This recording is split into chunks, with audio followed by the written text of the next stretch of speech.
Seigneur soit avec vous. Et avec votre esprit. Évangile de Jésus-Christ selon saint Jean.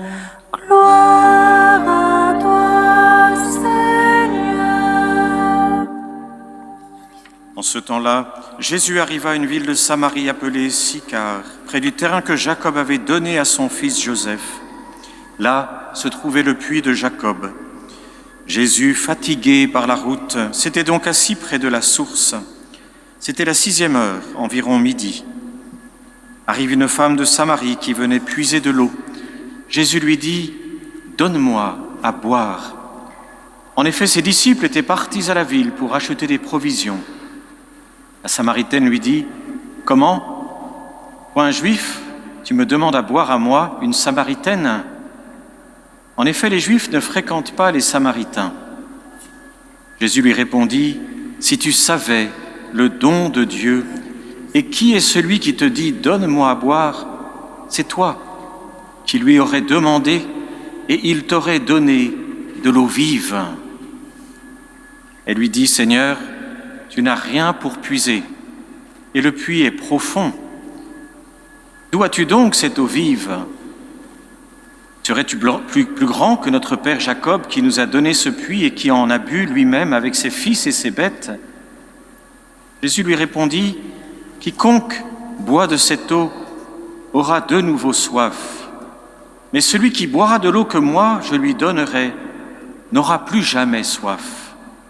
Et l'eau que je lui donnerai deviendra en lui une source d'eau jaillissant pour la vie éternelle. » La femme lui dit « Seigneur, donne-moi de cette eau, que je n'ai plus soif et que je n'ai plus à venir ici pour puiser. » Jésus lui dit « Va, appelle ton mari et reviens. » La femme répliqua « Je n'ai pas de mari. » Jésus reprit « Tu as raison de dire que tu n'as pas de mari.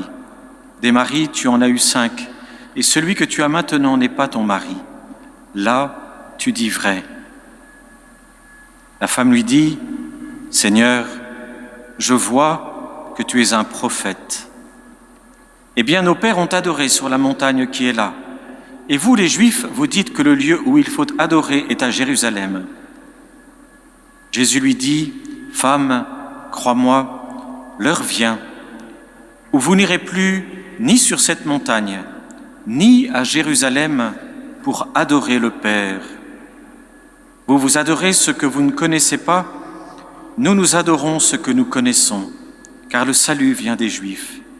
Mais l'heure vient, et c'est maintenant, où les vrais adorateurs adoreront le Père en esprit et vérité.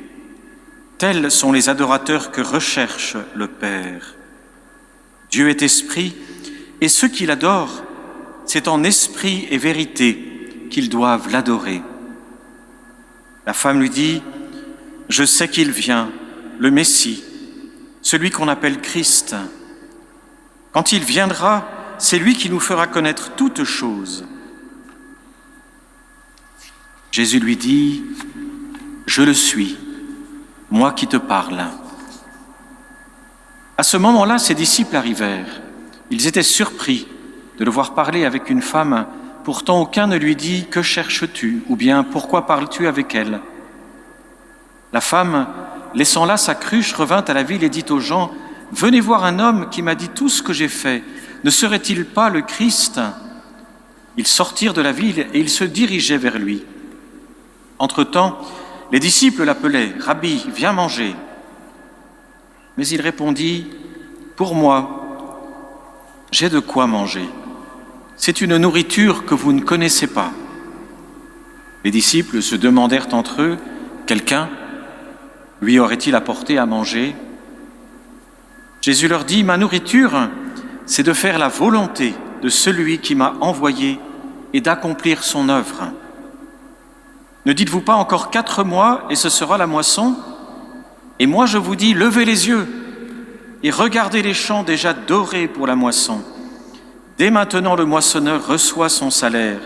Il récolte du fruit pour la vie éternelle, si bien que le semeur se réjouit en même temps que le moissonneur. Il est bien vrai le dicton, l'un sème, l'autre moissonne. Je vous ai envoyé moissonner ce qui ne vous a coûté aucun effort. D'autres ont fait l'effort et vous en avez bénéficié. Beaucoup de Samaritains de cette ville crurent en Jésus à cause de la parole de la femme qui rendait ce témoignage. Il m'a dit tout ce que j'ai fait. Lorsqu'ils arrivèrent auprès de lui, ils l'invitèrent à demeurer chez eux. Il y demeura 2 jours. Ils furent encore beaucoup plus nombreux à croire à cause de sa parole à lui. Et il disait à la femme, « Ce n'est plus à cause de ce que tu nous as dit que nous croyons. Nous-mêmes, nous l'avons entendu. Et nous savons que c'est vraiment lui, le Sauveur du monde. » Acclamons la parole de Dieu. Louange à toi, Seigneur Jésus.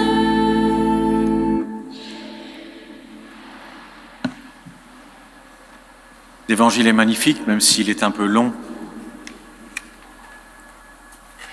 À lire et à relire, à méditer.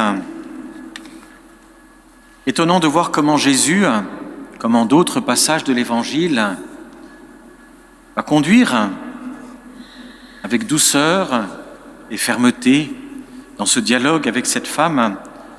Il va mener ce dialogue de telle façon à ce que, malgré la tournure à un moment donné que prend ce dialogue, la confrontation à sa propre vie, elle puisse ouvrir son cœur et l'ouvrir de telle façon à lui poser des questions intimes qu'elle avait gardées dans le tréfonds de son cœur, où on sent qu'il y avait une confusion. Nos pères ont adoré sur la montagne qui est là, et vous les Juifs, vous dites que le lieu où il faut adorer est à Jérusalem. Mais avant d'arriver jusque-là, avant de poser cette question de savoir où faut-il adorer le vrai Dieu, et d'une certaine façon, comment l'adorer, eh bien Jésus vient à la rencontre de cette femme là où elle est, dans ses circonstances de vie, sans la juger. En effet, les Samaritains et les Juifs étaient un peu des frères ennemis, c'était des frères de sang, mais l'histoire, comme on le voit encore aujourd'hui, les avait séparés pour un motif religieux. Ils ne se fréquentaient plus, de telle façon qu'il y avait même une inimitié entre eux. C'est pourquoi les apôtres, à un moment de l'Évangile, réagissent de cette façon, et c'est pourquoi elle-même, quand elle est dans cette rencontre avec le Christ, exprime sa surprise de voir Jésus lui parler. Jésus vient à sa rencontre, et comme souvent, Jésus vient frapper à la porte de nos vies par nos besoins matériels. Cette femme vient puiser de l'eau, et si elle vient à midi, c'est-à-dire qu'elle vient à l'heure où le soleil tape, à l'heure où personne d'autre ne vient, pour être sûre d'être seule, parce qu'elle connaît sa vie. Il y a des choses qu'elle n'ose pas dire, et pourtant on verra que dans la suite de l'Évangile, fortifiée par sa rencontre avec le Christ, non seulement elle n'aura plus peur, mais elle ira même à la rencontre de ces personnes. Il y a donc quelque chose de profond qui s'est opéré en elle. Et Jésus aussi vient à notre rencontre à travers nos besoins. Et nous, quand on a des besoins, on reste toujours très terre à terre. On a beaucoup de mal à passer de nos besoins et de se dire qu'il peut y avoir dans nos besoins quelque chose de plus profond, de plus haut, comme on veut. De voir que dans la soif qui habite nos âmes, notre cœur profond, dans nos désirs, et pour lesquels, bien souvent, on va chercher des réponses dans des activités matérielles ou bien dans des biens matériels, parce qu'il nous semble, à bien y réfléchir, que peut-être ils peuvent nous apporter quelque chose. Ça ne vient pas étancher cette soif plus profonde, ce désir plus profond. C'est pour ça que Jésus va la conduire de cette eau qu'elle vient chercher à une soif, qui est la soif de son cœur. C'est très important, parce que le péché originel, dont il a été question le mercredi des Cendres, le premier dimanche de Carême, ce péché fait que, c'est la coupure qui est opérée par le péché originel dans nos vies, fait qu'on est comme inversé. on est comme inversé, c'est-à-dire qu'on cherche dans la matière ce dont notre esprit et notre cœur a besoin. On cherche désespérément dans des choses matérielles, dans des rituels matériels, à étancher la soif de notre cœur, le désir de notre intelligence pour la vérité. Le péché fait que, en fait, on se trompe de chemin. C'est très important. C'est pour ça que, bien des spirituels, beaucoup de pères de l'Église, Saint Augustin, pour la tradition latine, nous avertiront sans cesse pour dire « Oh, mais fais attention, quand tu as soif de quelque chose, quand tu as des grands désirs, méfie-toi de ne penser que ce n'est que matériel ou que matériellement tu pourras y répondre. Parce que dans tous nos désirs, il y a le désir de Dieu. Dans toutes nos soifs, dans tout notre désir de vérité, il y a Dieu qui se cache. De même que Dieu se cache dans sa création pour que nous le découvrions dans la majesté, la grandeur, la splendeur, la douceur, la beauté de la création, Dieu va se cacher à travers nos désirs, nos soifs, notre recherche de vérité, notre confrontation à la vie, nos questionnements. Et il vient sans cesse à notre rencontre, mais il est discret. Comme la fresque que nous avons des disciples d'Emmaüs, qui est à ma droite, à votre gauche, dans le transept. Jésus vient à la rencontre de ces deux hommes qui parlent entre eux, et qui sont dans la tristesse. De quoi parliez-vous en chemin? Il le sait très bien. Mais il va entrer dans leur questionnement, il va entrer dans leur dialogue, il va se faire l'un d'eux. Et puis doucement, il va les conduire comme il le fait avec la Samaritaine. Et dans nos vies, c'est tellement important d'apprendre à intérioriser nos questionnements. Très souvent, on les extériorise en se disant de quoi ai-je besoin? Et donc, surtout aujourd'hui, avec les mobiles, smartphone, on va chercher des applications, etc. On a plein de choses. Finalement, plus on en a, plus on en veut, plus on en développe, plus on continue. Et puis, notre soif, notre désir reste là. Parce que nous avons besoin de plonger en profondeur. L'être humain a une profondeur inouïe. Nous sommes faits pour Dieu. Notre âme humaine est faite pour Dieu. Notre âme est plus grande, l'âme de chacun de nous est plus grande que l'univers entier. Pourquoi? Parce que l'univers est matériel, alors que l'âme spirituelle est faite pour Dieu. Et cela est voilé à nos yeux, c'est ça le mystère du péché. Cela est voilé à nos yeux. Et donc c'est tout un chemin pour aller vers la lumière. C'est un chemin dans lequel nous sommes déjà, et puis dans lequel nous avons besoin de progresser, d'aller à la rencontre de celui qui, du fond de notre cœur, dans notre intelligence, est là, comme Jésus avec les disciples d'Emmaüs, qui se glisse dans nos questionnements, mais qui est la vraie réponse à notre soif, à notre désir de vérité, de sincérité, de justice, de générosité, de bienveillance, de profondeur. Aussi demandons cette grâce, peut-être, pendant ce dimanche, d'avoir une autre écoute de nos besoins et d'avoir aussi une autre lecture de notre vie. Et parfois, surtout quand on arrive à un certain âge, on regarde sa vie, normal, on relit sa vie, on revisite certains événements. Prenons garde de regarder les choses de façon purement matérielle. Car Dieu va permettre dans nos vies, souvent, certains échecs pour frapper à la porte de notre cœur. Il va permettre qu'on ne puisse pas réaliser tout ce que l'on aurait voulu, non pas parce qu'il est concurrent, mais parce qu'il sait qu'il y a une profondeur en nous que lui seul peut combler. Et qu'il sait que nous pouvons aussi perdre beaucoup de temps à chercher une vie entière parfois dans des choses matérielles, ce que Dieu seul peut donner, qui est esprit, et par lequel il peut combler notre cœur.